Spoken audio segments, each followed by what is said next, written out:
So hello दोस्तों, welcome to Shashank कर्म academy. तो रेडी हो जाएं बीएड सेकेंड सेमेस्टर वाले, क्योंकि अब उनकी भी एमसीक्यू सीरीज स्टार्ट हो गई है। तो आज हम लोग देखेंगे फिजिकल साइंस का यूनिट सेकेंड। ठीक है, तो यूनिट सेकेंड से हम लोग स्टार्ट करेंगे। यूनिट सेकेंड है ये। ठीक है, अब देखिए, सबसे पहले तो मैं बता दूं कि ये बुक तो मैंने दिखाई दी है कि गोल्ड जो टाइम है, एग्जाम टाइम गोल्ड सीरीज है, और इसमें अप्रॉक्स आप लोगों के हैं 700 क्वेश्चंस। ठीक है, तो ये कंप्लीट करेंगे, और सारी जितने भी हमारे जितने भी आप लोग के सब्जेक्ट हैं, 4 सब्जेक्ट हो गए, उनको कंप्लीट करना ही करना है। पेडागोजी सब्जेक्ट के अलावा जो टेक्नोलॉजी वाला है और वो एनवायरमेंटल स्टडीज़ है, जो भी आपने ऑप्शनल लिया वो भी देखेंगे। ठीक है, तो सबसे पहले कि जो भी नए हैं चैनल पर सब्सक्राइब कर लें, क्योंकि आप लोगों के लिए बहुत ही इंपॉर्टेंट वीडियोस आने वाली हैं। इससे पहला क्वेश्चन जो दिया गया है तो उसको देख लेते हैं। तो पहले क्वेश्चन में दिया गया है शिक्षण प्रविधियों के मुख्य प्रकार हैं। ठीक है, तो सबसे पहला ही इस पे एक अच्छा क्वेश्चन है कि कितने प्रकार दिए गए हैं, कि शिक्षण प्रविधियों के मुख्य प्रकार बताने हैं। तो पहला वाला ऑप्शन में दिया गया है प्रदर्शन प्रविधि, कथन प्रविधि या फिर कार्य प्रविधि। तो इसका आंसर हो जाएगा D option, D answer is right. और इस पे दिया गया है सेकंड, प्रश्नों का मुख्य प्रकार। प्रश्नों का मुख्य प्रकार है कैसा है? विकासात्मक प्रश्न, पुनरावृत्ति प्रश्न या फिर मूल्यांकन प्रश्न या फिर ये सभी। तो इसका भी आंसर हो जाएगा आपका ये सभी। ठीक है, फिर नेक्स्ट क्वेश्चन है शिक्षण प्रविधियों का उपयोग किया जाता है। कहाँ उपयोग किया जाता है? विषय वस्तु के तत्वों के प्रस्तुतिकरण हेतु, अपेक्षित अधिकांश परिस्थितियों का सृजन करने हेतु। थर्ड में दिया गया है छात्रों को बहु इंद्रिया अनुभव प्रदान करने हेतु, या फिर उपयोग सभी। ठीक है, तो इसका आंसर क्या होगा बताइए आप लोग। तो इसका भी आंसर क्या हो जाएगा? डी ऑप्शन हो जाएगा, उपयोग सभी। फिर है पाठ्य सहगामी क्रियाओं के द्वारा निम्नलिखित में से कौन सा विकास होता है? शारीरिक विकास, मानसिक विकास, भावात्मक विकास या फिर ये सभी। तो इसका आंसर डी हो जाएगा, D option is right. Next है शिक्षा प्रक्रिया का प्रमुख अंग है पाठ्यक्रम, पाठ्यपुस्तक या फिर पाठ्य सहगामी क्रियाएं।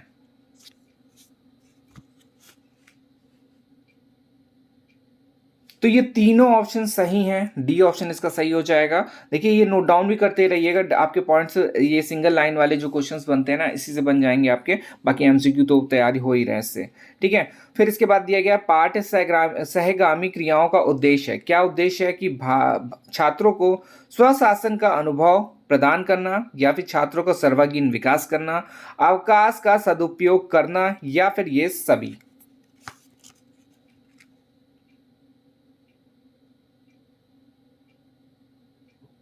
तो इसका आंसर हो जाएगा D option, D option is right. फिर है सूक्ष्म शिक्षण की समयावधि समानता कितनी होती है? ऑप्शन दिया गया 5 मिनट, 10 मिनट, 15 मिनट या फिर 40 मिनट।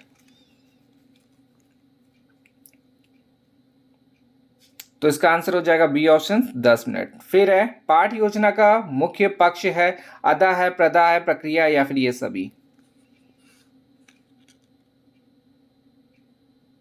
तो देखिए, जो पाठ योजना का मुख्य पक्ष है वो क्या हो जाएगा? तीनों हो जाएंगे इसके। अब देखिए क्वेश्चन कैसे आएगा, आपको ये तीनों पॉइंट याद होने चाहिए। ठीक है, अदा भी, प्रदा भी और प्रक्रिया भी। एक ऑप्शन आपका दूसरा रहेगा। ठीक है, यहाँ पे तो ये डी ऑप्शन ये सभी हो गया, बट इसके साथ साथ आपको कोई दूसरा ऑप्शन दे दिया जाएगा जिसमें कि आपका वो गलत हो जाएगा। ठीक है, नेक्स्ट क्वेश्चन है पृष्ठ पोषण का मुख्य कार्य होता है स्वोप क्रम, और नेक्स्ट है गति उत्पन्न करना या फिर नियंत्रित करना या फिर उपयोग सभी। तो इसका आंसर हो जाएगा डी ऑप्शन। फिर है पृष्ठ पोषण की अवधारणा है व्यवहार में परिवर्तन, मनुष्य मशीन के समान या फिर कौशल में स्वामित्व या फिर उपयोग सभी।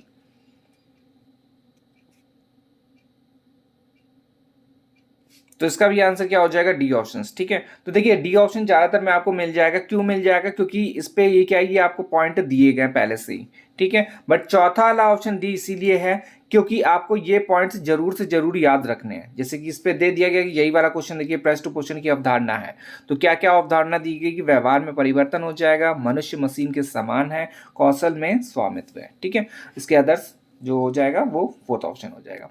फिर है 11वें में, सूक्ष्म शिक्षण का अर्थ होता है, क्या अर्थ होता है? लघु कक्षा या फिर लघु शिक्षण कालांश या फिर लघु पाठ्य वस्तु या फिर उपयुक्त सभी। तो इसका भी आंसर क्या हो जाएगा? डी ऑप्शन हो जाएगा।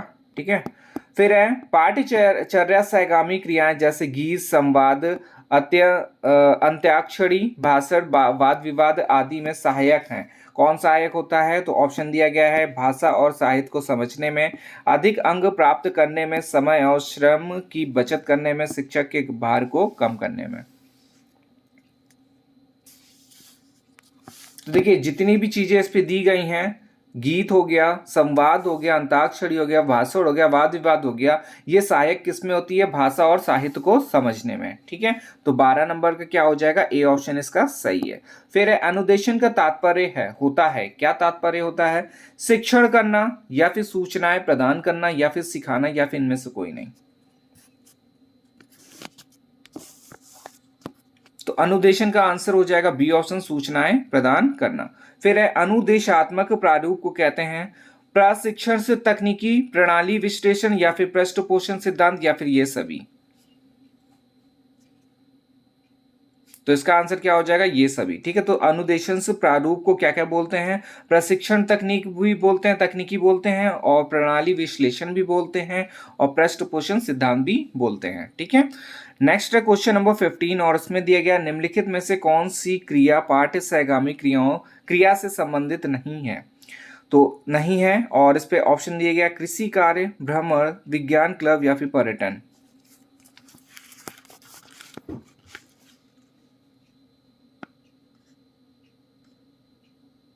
तो इसका आंसर हो जाएगा ए ऑप्शन इसका सही है। फिर है शैक्षिक पर्यटनों से छात्रों में निम्न से कौन सा विकास होता है? तो सौंदर्यानुभूति की क्षमताओं का, सहयोग की भावना का, या फिर छात्रों के ज्ञानात्मक तथा भावात्मक पक्ष का, या फिर ये सभी। तो इसका आंसर हो जाएगा डी ऑप्शन, ये सभी हो जाएंगे। फिर देखिए योजना विधि के प्रवर्तक हैं, ऑप्शन दिया गया John Dewey, Williams James Froebel और किलपैट्रिक।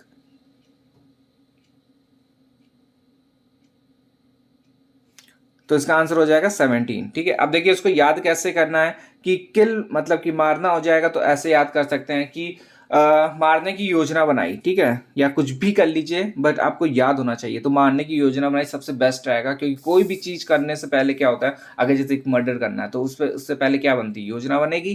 तो वैसे याद कर लीजिए। ठीक है, तो योजना विधि के जो प्रवर्तक है कौन है? किलपैट्रिक। फिर है सुकरात को शिक्षण विधि है, कौन सी है? व्याख्यान विधि है, प्रश्नोत्तर विधि है, स्वामित्व अधिगंश विधि है, या फिर खोज विधि है।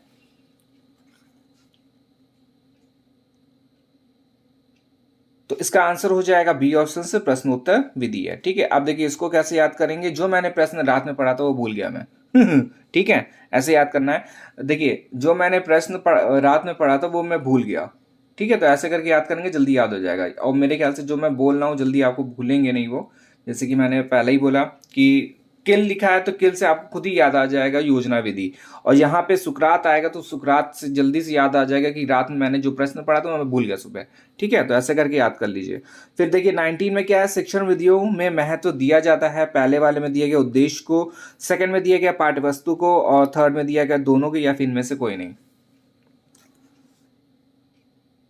तो इसका आंसर देखिए बी हो जाएगा, पाठ्यवस्तु को महत्व दिया गया है। फिर है शिक्षक सहायक सामग्री के मुख्य प्रकार हैं, ऑप्शन दिया गया स्रोत सामग्री, दृश्य सामग्री, या दोनों, या इनमें से या तीनों। तो देखिए तीनों हो जाएंगे, इसका डी वाला ऑप्शन सही हो जाएगा। फिर है दृश्य सहायक सामग्री का उपयोग होता है, किसमें उपयोग होता है? शिक्षक को रोचक बनाना, या फिर एक से अधिक इंद्रियों का सक्रिय करना, या फिर शिक्षक कौशलों का विकास करना, या फिर ये सभी।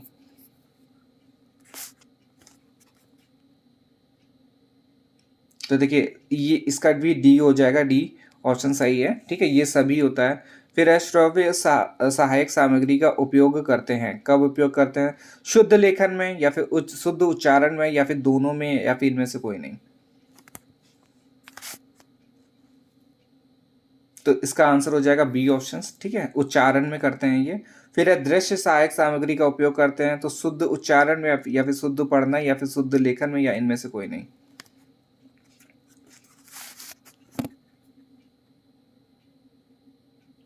तो इसका आंसर हो जाएगा सी ऑप्शन, ठीक है, शुद्ध लेखन में करते हैं।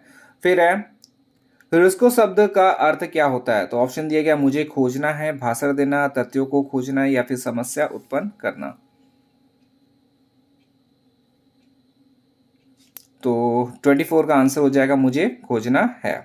फिर इसके बाद है क्वेश्चन नंबर 25। इस पर दिया गया अन्वेषण विधि वह विधि है जिसमें हम छात्र को अन्वेषक की स्थिति में रखते हैं।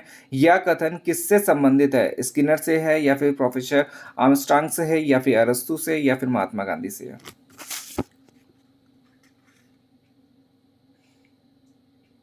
तो देखिए इसका आंसर हो जाएगा बी ऑप्शन, प्रोफेसर आर्मस्ट्रांग से है ये। फिर हार्डवेयर उपकरणों का प्रयोग किया जाता है, किस पे प्रयोग किया जाता है? तो पाठ्य वस्तु के प्रस्तुतिकरण में, या फिर संप्रेषण की प्रक्रिया में, या फिर प्रस्तुतिकरण को रुचिकर बनाने में, या फिर ये सभी। तो इसका आंसर हो जाएगा डी, ठीक है। नेक्स्ट क्वेश्चन देखते हैं, और इसमें दिया गया है, हाँ, अमुदित माध्यम है, किसका माध्यम है? दूरदर्शन का, रेडियो का, या फिर दोनों में, या फिर इनमें से कोई नहीं। जो अमुद्रित है वो दोनों का माध्यम है, ए और बी दोनों हो जाएगा, दूरदर्शन और रेडियो का है। तो ऑप्शन नंबर सी इसका सही हो जाएगा। फिर है 28, कंप्यूटर की शिक्षा का अर्थ होता है हार्डवेयर का ज्ञान, सॉफ्टवेयर का ज्ञान, या फिर दोनों, या फिर इनमें से कोई नहीं। ये तो इजी क्वेश्चन है, तो दोनों हो जाएगा, हार्डवेयर और सॉफ्टवेयर दोनों का ज्ञान होता है। फिर इसके बाद है क्वेश्चन नंबर 29, विचारों का पृथक्करण और सामान्यीकरण नींव नहीं है बल्कि अंतिम उपज है। ये कथन किसका है ये वाला? ऑप्शन दिया गया स्किनर से है, या फिर प्रोफेसर आर्मस्ट्रांग से है, या फिर प्रोफेसर यंग से है, या फिर बाउड्री से है।